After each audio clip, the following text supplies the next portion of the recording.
Hi everyone. तो आज हम लोग कुछ स्ट्रेटजी वाइज कुछ डिस्कस करना चाहते हैं। और ये एक थॉट है। अभी जनरली जैसे ही आप अगस्त में आ गए हो, तो कहीं ना कहीं आपको एक फील आ रहा होगा कि यार बस 4-5 महीने ही बचे हैं। सो ऑलमोस्ट 150 डेज आपके पास बचे हैं, और इसमें मेरे को क्या करना चाहिए, है ना। क्योंकि जैसे ही ये थॉट आता है दिमाग में कि यार मेरे पास 5 महीने ही बचे हुए, तो भाई मैं क्या कर लूँ।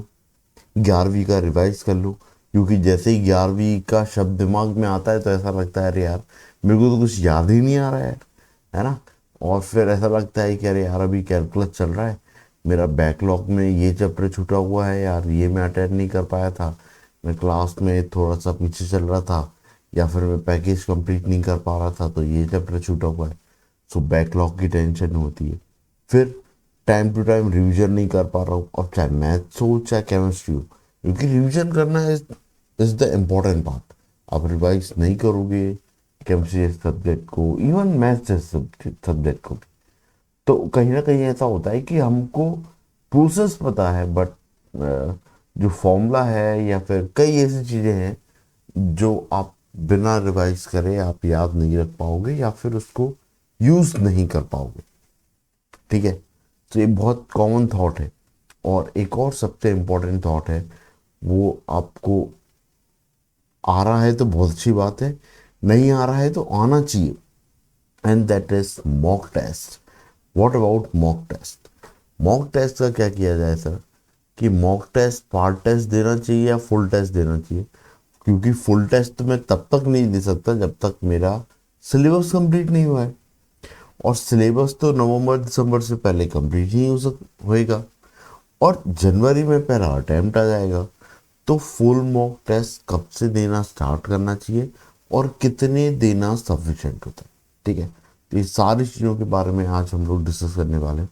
So that lecture is all about 150 days planning, कहना कि भाई 5 महीने को इफेक्टिवली यूज़ कैसे करना है। तो जो हमारे दिमाग में जो क्वेश्चंस हैं, पहले तो हम उसको बिल्कुल क्लियरली मेंशन कर लेते हैं। दैट इज पहली चीज इज बैकलॉग एंड रिवीजन। ये हमारा सबसे पहला प्रश्न है कि भाई इसका क्या किया जाए। सेकंड, अगली चीज क्या है भाई, अपने मॉक टेस्ट, कि मॉक टेस्ट का क्या किया जाए, है ना। और मॉक टेस्ट में भी भाई पार्ट टेस्ट, है ना, मैं पार्ट टेस्ट दे रहा हूँ, पार्ट टेस्ट देना सही है या नहीं, या फुल मॉक टेस्ट पे फोकस किया जाए, या फुल मॉक टेस्ट कब दिया जाए, है ना। ये रहा फुल मॉक टेस्ट। और थर्ड चीज है सिलेबस। ये भी बहुत इंपॉर्टेंट क्वेश्चन है, और ये बहुत बड़ा डाउट भी रहता है इस टाइम पे बच्चों का, कि सर कोचिंग में ऐसा लग नहीं रहा है, हालात ऐसे लग नहीं रहे कि मेरा सिलेबस कंप्लीट होने वाला है या नहीं। तो कंप्लीट एंड इनकम्प्लीट, है ना। आपको बहुत मज़ा आने वाला है, जस्ट वेट एंड वॉच, है ना। और आपको वाकई में इससे कॉन्फिडेंस भी फील होगा जो प्लानिंग हम लोग डिस्कस करने वाले हैं, है ना, डेफिनेटली। तो प्लीज़ आप एंड तक इसको शांति से देखिए। और एक और चीज़, आप लोग थोड़ा जल्दबाजी करना बंद कीजिए। अगर आप अंदर से रिलैक्स फील नहीं कर पा रहे, है ना, आप इतने कॉन्फिडेंट नहीं है, इतने काम नहीं है, आप कुछ भी करो बेटा, आप कुछ भी करो, आप टेस्ट में इफेक्टिवली परफॉर्म नहीं कर पाओगे। एक जल्दबाजी और हड़बड़ाहट आपके अंदर हमेशा रहेगी, और आप बहुत सारी सिली मिस्टेक अभी भी कर रहे हो। आप पेपर से पहले भी कर रहे होगे और पेपर के दिन भी कर रहे होगे, और आप उसका अफसोस पेपर के बाद या फिर रिजल्ट के टाइम पे मना भी रहे होगे। तो please stay calm, try to, please try to be, है ना। आपको ये कोशिश और ये आदत डालना ही होगी एनी हाउ, है ना। ठीक है। So, ये चीज़ का, क्योंकि ये चीज़ बहुत काम आती है एग्ज़ाम के दिन, ये आपका एग्ज़ाम टेम्परमेंट बहुत मैनेज करती है ना। तो यही कुछ चीज़ों के बारे में है, मैं सजेशन देना चाहता हूँ अपनी तरफ से, जो मेरा एक्सपीरियंस है, जो मैंने फील किया है कि बच्चों को ये दिक्कतें आती है पेपर में और पढ़ाई के टाइम पे, प्रिपरेशन के टाइम। ठीक है, सो एक चीज़, बैकलॉग और रिवीजन का क्या करें। तो ये दोनों ही चीज़ें कनेक्ट होती हैं मेरी टेस्ट से। किससे? टेस्ट से। एक चीज़ तो है, आप रिवीजन करते हो तो ऐसा होता है कि रिवीजन करते टाइम पे आपने एक चैप्टर को रिवाइज किया, वो चैप्टर को रिवाइज करने के बाद जैसे ही आप नेक्स्ट चैप्टर पे आते हो तो पुराने चैप्टर से आप भूलने लगते हो। अब आप कैसे कंफर्म करोगे कि जो आपका पुराना रिवीजन था वो स्ट्रॉन्ग होल्ड बना चुका है आपके दिमाग में, है ना? तो इस चीज का सबसे जो आसान तरीका तो नहीं बोलूंगा obviously, but the right way, है ना, इन माय पर्सपेक्टिव, ठीक है, sorry, in my perspective, revision का सबसे बड़ा, सबसे सही तरीका है आप मॉक टेस्ट देना स्टार्ट करो। ठीक है, तो ये पूरी जो प्लानिंग है, ये पूरी प्लानिंग घूमेगी about mock test. So mock test क्यों ज़रूरी है, मैं उसका भी रीज़न बता रहा हूँ। और मॉक टेस्ट आपकी जितनी भी प्रॉब्लम्स है उन सब की जड़ को वो करेगा, दुरुस्त करेगा। आई मीन सबको, रिवीजन और बैकलॉग, ये सारी परेशानियों को मतलब एक बार में लाउड एंड क्लियरली बिल्कुल ख़त्म करेगा। मतलब ये टेंशन होगी नहीं आपको कि यार ये चीज़ें कैसे मैनेज होगी, ये ऑटोमेटिकली मैनेज हो रही है। ठीक है, सो इस सारी चीज़ों का एक अपन सॉल्यूशन निकालते हैं, दैट इज आपको देना स्टार्ट करना है फुल मॉक टेस्ट। बस फुल मॉक टेस्ट। अब फुल मॉक टेस्ट ही क्यों देना है सर? फुल मॉक टेस्ट के लिए तो मेरा सिलेबस कंप्लीट होना ज़रूरी है। नहीं, ऐसा नहीं है। सिलेबस कंप्लीशन का इससे कोई रिलेशन नहीं है, क्योंकि आप एग्ज़ाम में भी कभी भी, आप एग्ज़ाम में पूरी चीज़ें ऐसे ही याद नहीं रख पाते। ठीक है, तो इट इज़ बेटर कि आपको जितना याद है, आप जितने के लिए प्रिपेयर हो, आप उतने में ही बेस्ट परफॉर्म करो। लाइकवाइज जैसे कि मैं क्या करता हूँ, स्क्रीन को पहले थोड़ा नीचे कर लेते। मान लो मेरे को पूरे सिलेबस में करेंटली आपके 10 चैप्टर स्ट्रॉन्ग है। ठीक है, आप 10 चैप्टर में तो कॉन्फिडेंट हो, और ऐसे 3 सब्जेक्ट है तो आप, है ना, 30 चैप्टर के आसपास आप कॉन्फिडेंट हो कि हाँ ठीक है, इनके एटलीस्ट मैं क्वेश्चंस तो अटेम्प्ट कर सकता हूँ डेफिनेटली। ठीक है, तो इस हिसाब से ये कितने मार्क्स क्रिएट कर रहा है? तो 30 × 4 दैट इज 120, 120 मार्क्स। तो आप फुल मॉक टेस्ट देना स्टार्ट करो और try to maximise your score up to 120 plus minus. आपका स्कोर कितना आना चाहिए? दैट इज आउट ऑफ 120, आपको सोचना है कि 120 में से यहां पे कितना आ रहा है।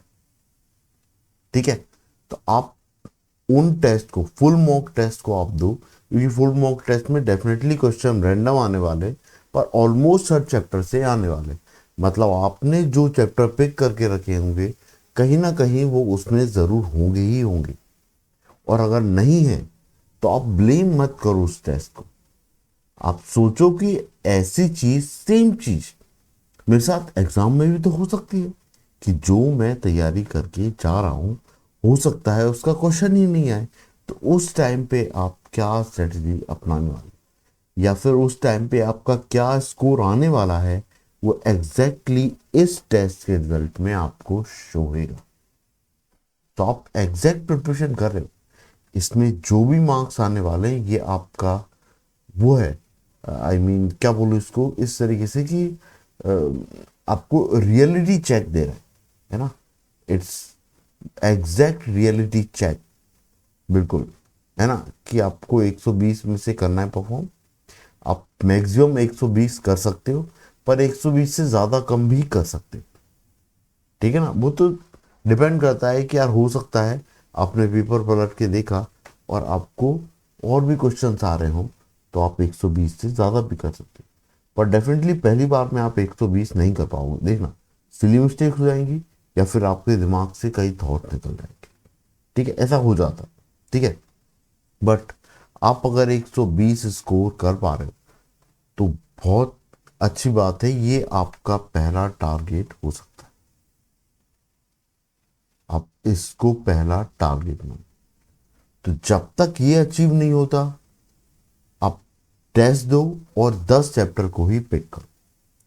जैसे ही आप 120 तक पहुंच रहे हो, अपने नंबर ऑफ चैप्टर्स इंप्रूव करो, 11 चैप्टर या 12 चैप्टर डालो और उसके अकॉर्डिंग आप अपना टारगेट रेस करते जाओ। ठीक है, तो ये तो हुआ पहला डाउट क्लियर, पहला डाउट आपका क्लियर हुआ। पर इसमें भी आप देखो, इसी में ही नेक्स्ट आपका जो डाउट है वो क्या आ रहा है, वो ऐसा आ रहा है कि सर मेरे को जो मॉक टेस्ट है, अगर मैं फुल मॉक टेस्ट दे रहा हूँ तो फुल मॉक टेस्ट मेरे को मिलेंगे कहाँ से। तो यार ये चीज़ बहुत सिंपल है, आपके पास टेलीग्राम सोर्स है और 2023 2024 इनके भी मॉक टेस्ट कई कोचिंग्स के डले होते हैं। आप ढूंढोगे आपको मिल जाएंगे पीडीएफ के फॉर्म में फुल मॉक टेस्ट। आप 2023 के देखो, 2022 के देखो। ठीक है, अगर तब भी नहीं मिल रहे हैं तो मैं आपको बताता हूँ, 2025 में आपका दो दो उसमें महीने में पेपर कंडक्ट हो, हर महीने में कई शिफ्ट होती हैं, तो आप उन शिफ्ट को इंक्लूड करोगे, है ना। और जनवरी और अप्रैल के 2025 के मिलाओगे, थीम आप 2024 के मिलाओगे, 23 के मिलाओगे, 22 के मिलाओगे, 21 के मिलाओगे, ये मोर देन 60-70 पेपर हो रहे होंगे फुल टेस्ट, फुल टेस्ट, है ना। सो आप उनको भी अटेम्प्ट कर सकते हो, है ना, आप उनको अटेम्प्ट करो, है ना, और ट्राई करो। आप क्यों सोच रहे हो कि ये टेस्ट बर्बाद हो जाएगा, कोई बर्बाद नहीं होने वाला है। आप सोच के देखो 70 टेस्ट आप देना स्टार्ट भी कब करोगे, बात ये है ना। तो फुल मॉक टेस्ट पे आपको काम करना चाहिए रादर देन पार्ट टेस्ट, है ना। Full mock test actual reality check होता है कि आपकी प्लानिंग किस तरीके से काम करने वाली है ना, और आपको 5 महीने पहले किस तरीके से पढ़ना स्टार्ट कर देना चाहिए। सिलेबस के बारे में आपको ज़्यादा टेंशन नहीं लेना चाहिए, सिलेबस कंप्लीट होगा या नहीं होगा, क्योंकि इसका भी मैं एक फ्लॉ बता देता हूँ आपको। इसके साथ दिक्कत क्या है, आपका अगर सिलेबस कंप्लीट हो भी जाता है तो, है ना, 28 से 29 चैप्टर या आप अंदाजा मान लो 30 चैप्टर हर सब्जेक्ट में होते ही हैं। तो मैं PCM ऐसा लिख लेता हूँ और हर उसमें 30 चैप्टर के बारे में सोचता हूँ कि अंदाजन 3 चैप्टर होंगे। मतलब वो ऐसा होता है कि भले ही आपके चैप्टर्स कम हो रहे हो, पर वो सब चैप्टर या सब टॉपिक के रूप में ऑलमोस्ट 30 के आसपास हो ही जाते, आ ही जाते, है ना। हर उसमें आपके 100 कंसेप्ट तो ऐसे आएंगे ही आएंगे, है ना, जो अपने आप में क्वेश्चन क्रिएट करने की कैपेबिलिटी रखेंगे 100%।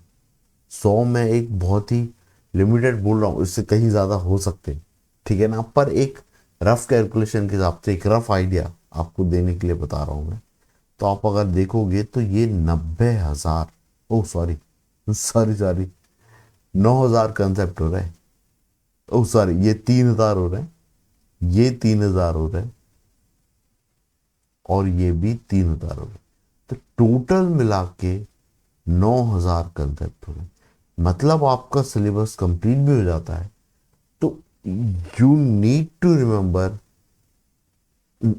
अप्रोक्स 9,000 कंसेप्ट, 9,000 कंसेप्ट, है ना, एक बार में, एक टेस्ट के लिए। तो डेफिनेटली ये बहुत चैलेंजिंग होने वाला है। आप इसका अगर 60% भी आप याद रख पा रहे हो तो भी आपका पेपर बहुत अच्छा जाने वाला है। ओके, तो बिलीव मी, और ये टास्क इतना इजी नहीं है। तो अगर इतना इजी नहीं है तो ये आपके लिए इजी नहीं है, बाकी बच्चों के लिए भी इजी नहीं होगा। बाकी बच्चे भी कहीं ना कहीं डिफिकल्टी फेस कर रहे होंगे, ठीक है ना। तो सारे बच्चे 300 में से 300 का नहीं याद रख पाएंगे। तो आप भी उस तरीके से सोच सकते हो, जब सारे बच्चे नहीं रख सकते और आप अगर एक अबो एवरेज बच्चे हो, तो पहला थॉट तो यही होना चाहिए कि यार मैं पहले 150 का तो फाउंडेशन बनाऊं, कि यार 150 तो मेरे को मार्क्स देखना स्टार्ट हो, ठीक है ना, मेरे मॉक टेस्ट में। तो आप जितनी जल्दी फुल मॉक टेस्ट देना स्टार्ट करोगे, आप उतनी जल्दी उस एग्जाम टेम्परमेंट के फ्लो में आओगे। ठीक है, अब मैंने एक वर्ड यूज किया है, एग्जाम टेम्परमेंट। क्या होता है भाई एग्जाम टेम्परमेंट? ये बहुत कमाल की चीज है भाई। ऐसा होता है, ये आपके साथ हमेशा होता है ना। तो ऐसा होता है कि मैं पहले मेरे को लगता है कि हाँ मेरे को सब कुछ आता है, मैं कॉन्फिडेंट फील कर रहा हूँ। एकदम से एक दो मैंने फुल मॉक टेस्ट दे दिए और मेरे को लगता है यार मेरे तो नंबर ही जनरेट नहीं हुए। वहीं से ही मेरा दिमाग ठहरने लग जाता है, कॉन्फिडेंस थोड़ा सा लूज होने लग जाता है। अब इस डर से मैं फुल मॉक टेस्ट देना बंद करता हूँ, घबराहट होती है। जैसे ही पेपर में जाता हूँ और मेरे स्टार्टिंग में 6-7 क्वेश्चन नहीं बनते एकदम ब्लैकआउट फीलिंग आती, कह रहे यार अब तो मेरी इच्छा कर रही है घर जाने की, कैसे करके टाइम खत्म हो। 2 घंटे, 1.5 2 घंटे बाद तो ऐसा लगने लग जाता है कि यार अब बस मेरे को घर जाना है बस। मैं 1 घंटे एफर्ट देने का, आई मीन 1 घंटे पेपर सॉल्व करने का एफर्ट ही जनरेट नहीं कर पाता, थोड़ी होपलेसनेस सी आती है अंदर से। तो ये वही है, एग्जाम टेम्परमेंट आपका बैलेंस नहीं है। अगर यहीं पे ही आप हिम्मत जुटा के और क्वेश्चंस पे वो करोगे, थोड़ी सी आई मीन एफर्ट डालोगे, तो हो सकता है आप कुछ आंसर्स राइट सही कर पाओ, है ना। लेकिन उससे अच्छा तरीका ये है कि आप फुल मॉक टेस्ट की तैयारी 150 डेज पहले से ही स्टार्ट करो। और कम से कम मेरे हिसाब से कम से कम आपको 90 टेस्ट तो देना ही चाहिए। ये मिनिमम बोल रहा हूं मैं। अगर आप इतने दे पा रहे हो, 90 टेस्ट अगर आप दे पा रहे हो, तो देखना आप इतने कॉन्फिडेंट हो जाओगे, आप बेशर्म हो जाओगे बिल्कुल है ना, कि यार पेपर कैसे मैनेज किया जाता है। और 90 टेस्ट आप दे पा रहे हो, बिलीव मी, इतने टेस्ट, इतने फुल टेस्ट देने का पोटेंशियल इंडिया में बहुत सारे बच्चों का नहीं होगा। तो आप ऑलरेडी उनसे ज़्यादा स्ट्रांग हो चुके, ठीक है ना। आपको बस एनी हाउ आपको हर टेस्ट में कुछ इम्प्रूवमेंट एडअप करना है, और उन एडिशन को आपको लास्ट डे परफॉर्म करना है अच्छे से, है ना। तो आप उस तरीके से उनसे आगे हो सकते, ठीक है। ये एक तरीका। फिर आपको ये सोचना है कि अरे यार 90 टेस्ट अगर मेरे को देना है, तो मेरे को 2 टेस्ट के बीच में कितना गैप होना चाहिए। मेरी बात मानो तो आपको गैप की जरूरत ही नहीं है। आप अगर आप अच्छा पोटेंशियल रखते हो और आपको चाहिए ही है कि नहीं यार मेरे को तो 150 180 स्कोर करना ही है, इससे ज़्यादा ही करना है, फिर तो आप रोज़ दो। आप टेंशन मत लो, आप रोज़ दो। क्या प्रॉब्लम है यार रोज़ देने में, है ना। आपको लग रहा है कि आपके 3 घंटे जा रहे हैं, पर एक्चुअल में 3 घंटे नहीं जा रहे हैं। आप तो सिर्फ 30 क्वेश्चन अटेम्प्ट करने का सोच रहे हो ना। आप सिर्फ 30 क्वेश्चन के ऊपर खेल रहे हो, क्योंकि आपने 10 चैप्टर पिक किए स्टार्टिंग में, है ना। तो ऐसे तो 25 क्वेश्चन होते पर सब्जेक्ट, और 75 क्वेश्चन के लिए आप 3 आवर्स पिक करते हो। तो 30 क्वेश्चन के हिसाब से तो आपका पेपर 1 घंटे 1.5 घंटे में हो जाना चाहिए। तो आप टेस्ट के अटेम्प्ट को 1.5 घंटे का टाइमिंग ये रखो ना मैक्सिमम, और कोशिश करो कि 1.5 घंटे में आपके 120 स्कोर हो रहा हो। अगर इसकी आदत आपको रियली में पड़ गई, तो आप सोचो एग्जाम में कितना अच्छा परफॉर्म कर पा रहे हो आप, कि आप स्टार्टिंग के 1.5 घंटे में 120 पे आप वो कर सकते, आई मीन 120 फाउंडेशन बना सकते। और बचे हुए 1.5 घंटे में आप अगर 60 नंबर, 50 नंबर, 70 नंबर भी स्कोर कर पा रहे हो, आप 80-90 मार्क्स, आई मीन 70 और ऐड करोगे उसमें 120 में, तो 190 200 तक भी आप स्कोर कर पाओगे।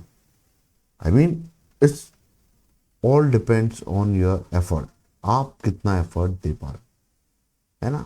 सो आप 90 टेस्ट देना है, आप रोज दो।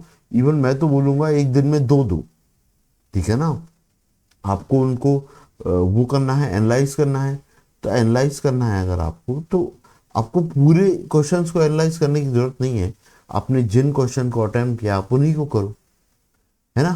हो सकता है कि आपने अगर और नए चैप्टर्स पढ़े हैं, लेट्स से आपने 6 चैप्टर और पढ़ लिए किसी दिन, तो आप इन टेस्ट को रीयूज कर सकते हो, ठीक है।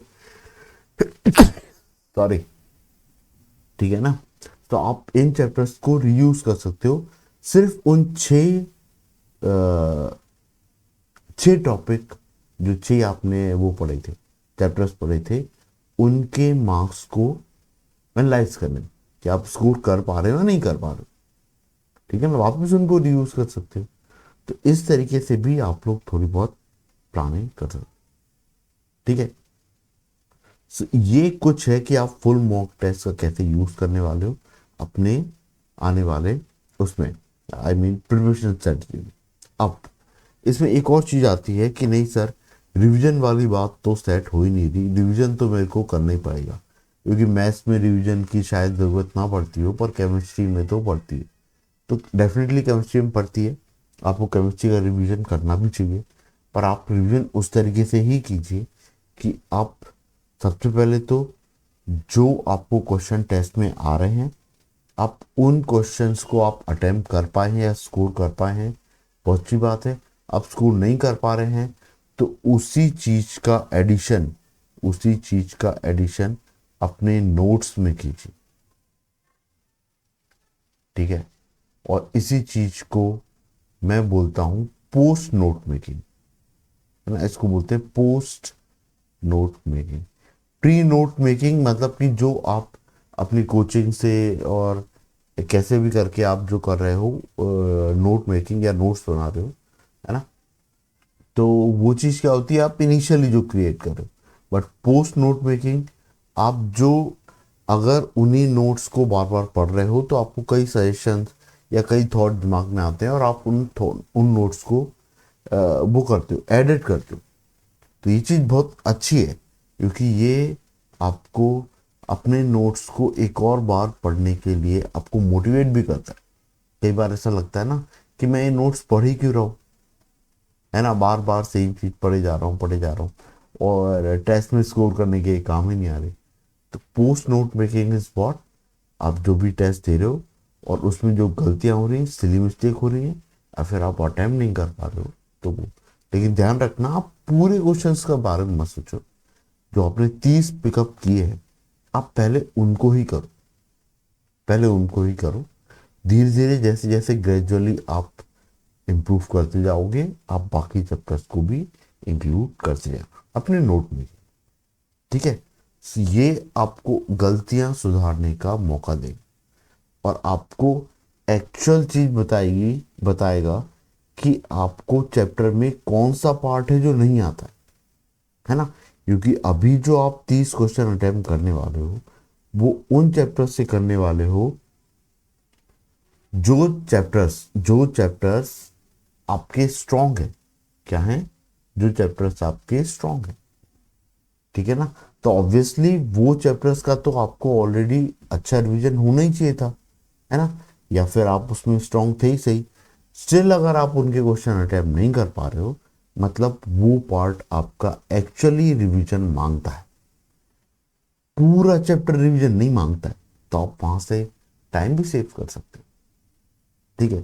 तो ये पूरा जो वो है, आई मीन जो पूरा प्लानिंग है, ये पूरा प्लानिंग सिर्फ फुल मॉक टेस्ट के अराउंड घूम रहा है।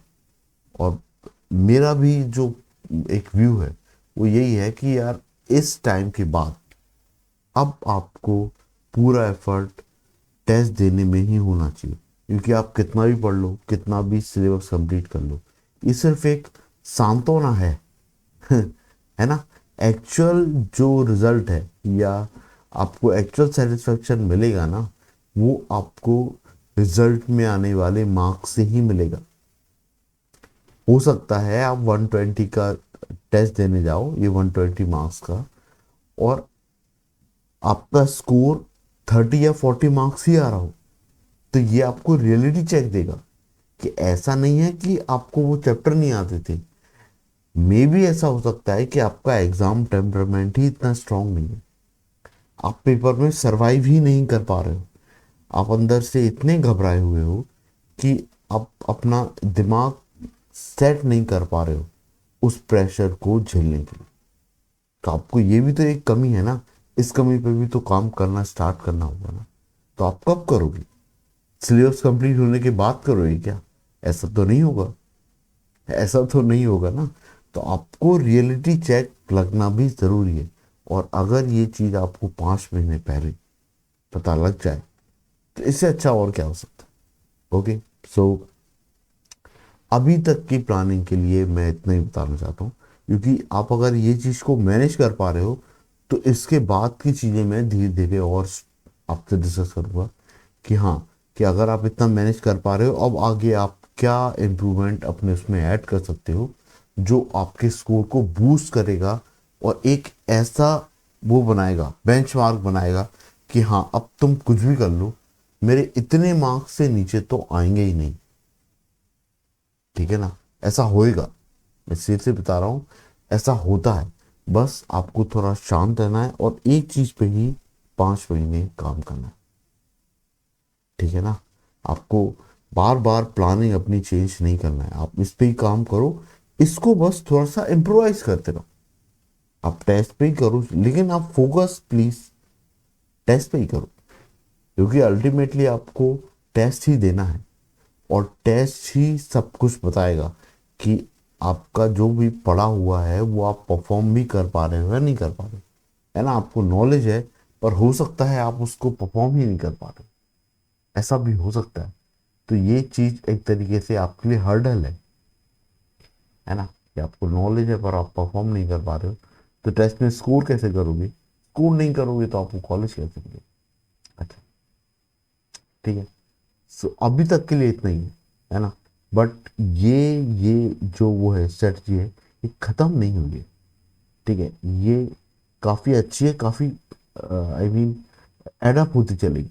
मैं धीरे धीरे इसको आपको एक एक टाइम के उसमें इस स्ट्रेटजी को और अपन लोग डिस्कस करते रहेंगे, पर आपको चेक लगाना होगा, है ना, कि यार ये कितना काम कर रही है और इसमें कितना इम्प्रोवाइज करने की ज़रूरत है। ठीक है।